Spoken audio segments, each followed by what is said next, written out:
తెలుసా? అదే కేరళలోని తిరువర్పు శ్రీకృష్ణ ఆలయం.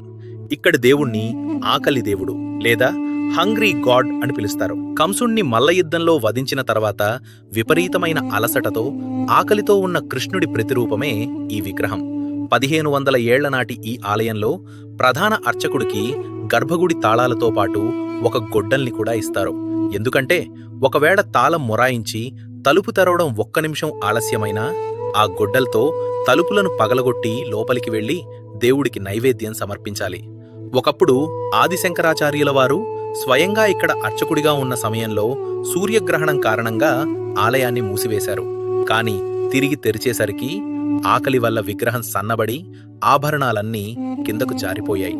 ఈ వింతను స్వయంగా చూసిన ఆదిశంకరాచార్యులు ఈ ఆలయాన్ని ఎటువంటి పరిస్థితిలోనూ మూసివేయవద్దని, ఎప్పుడూ నైవేద్యం సిద్ధంగా ఉండాలని ఆదేశించారు. అందుకే ఇక్కడ అభిషేకం చేసిన వెంటనే ముందుగా దేవుడి తలభాగాన్ని మాత్రమే తుడిచి నైవేద్యం సమర్పించిన తర్వాత శరీర భాగాన్ని తుడుస్తారు.